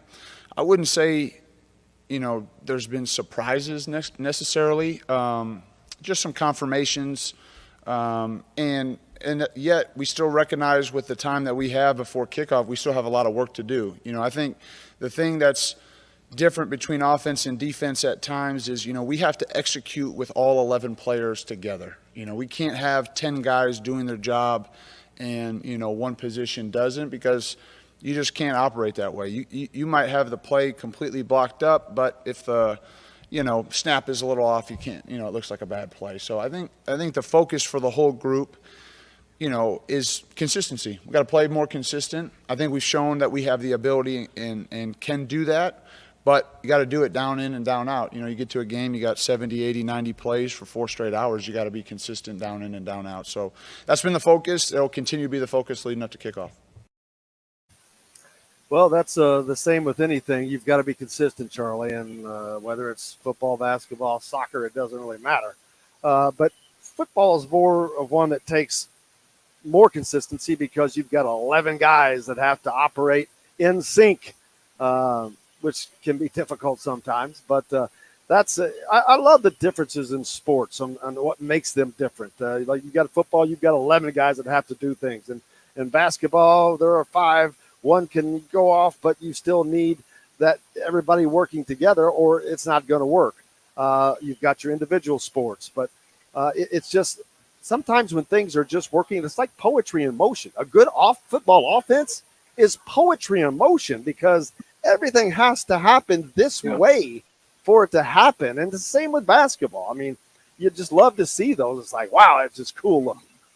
Yeah, Doc Rivers said this, and I love what he said. He said, football seems to be the only sport that has figured out how to get all 11 players on the same page.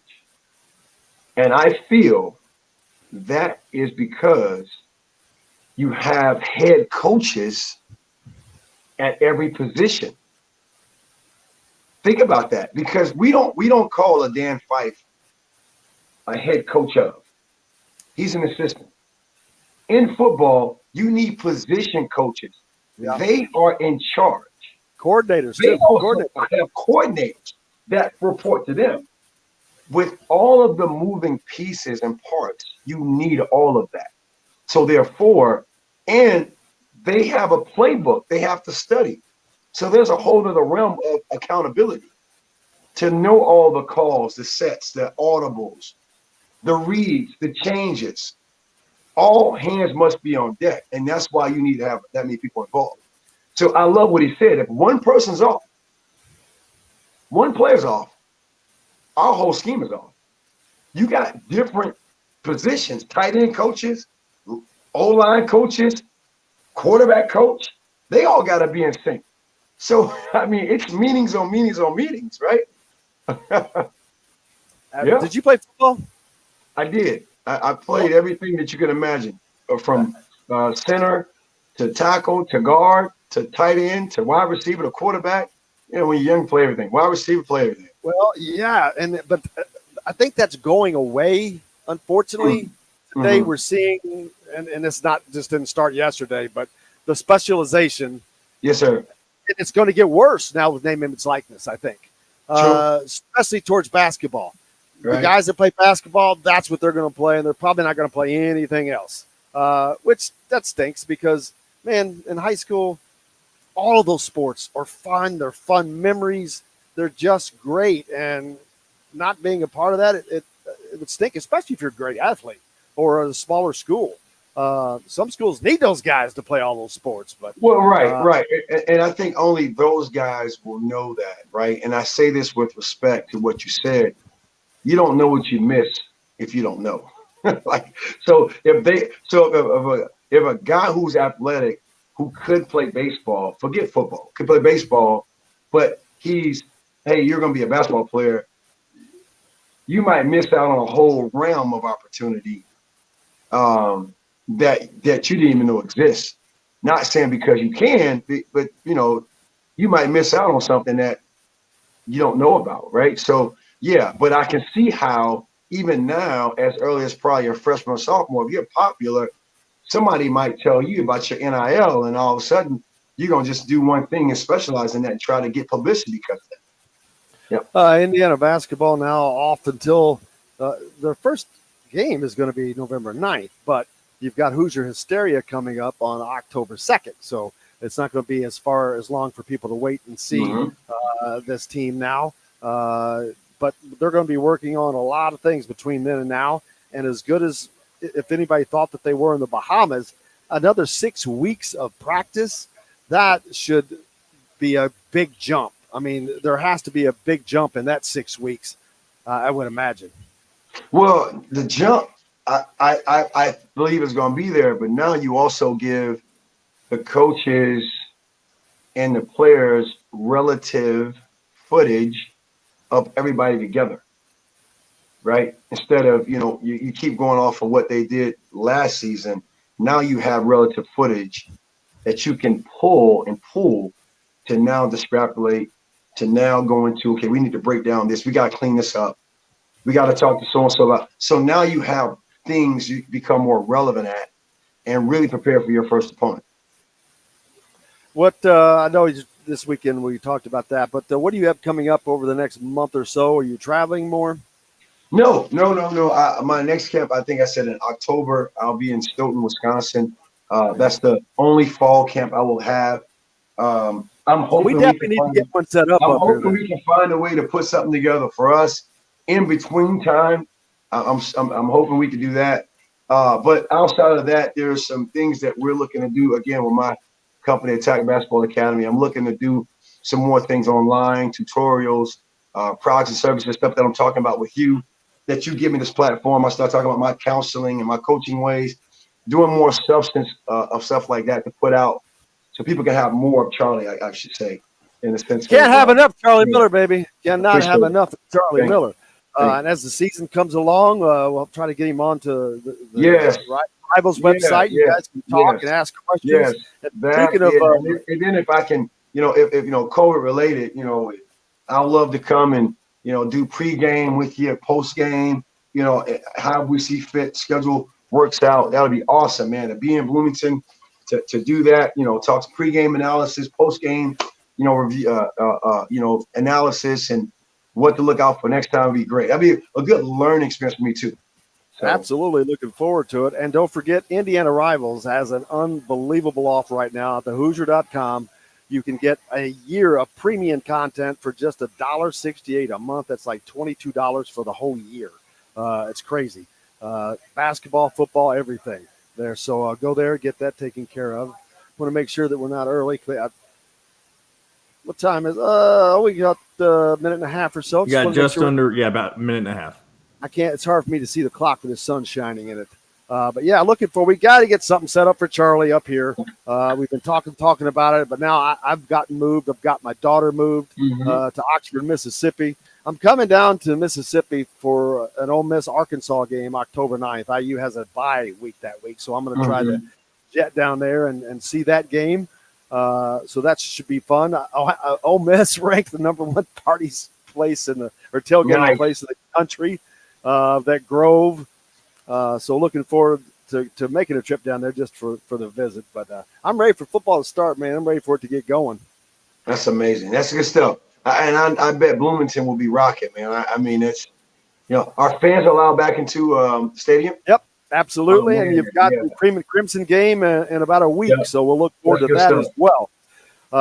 Monday we'll be back, and then I think it's 2 weeks from now. I got to double check, but I think that's when Don Fisher is back with us. So the Fish back here in a week or two, probably on Mondays as well. So getting close to that season, man. Closer to rock and roll, Charlie. That's right. Hey, and I look forward to being back on Mondays more consistent. So I'm back on Monday. So I look forward to that. We can't have you enough. Like I said, you can't get enough Charlie Miller.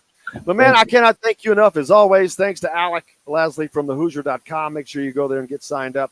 Most importantly, thanks to you guys and John, the producer. Without you, we've got no reason to be here. Make sure you support the Metro Indianapolis Board of Realtors if you can for their charity endeavors. And until Monday, I'm Jim Coyle. Go out and do something nice for somebody. Until then, I will see you on the radio. All right. Thank you, Jim.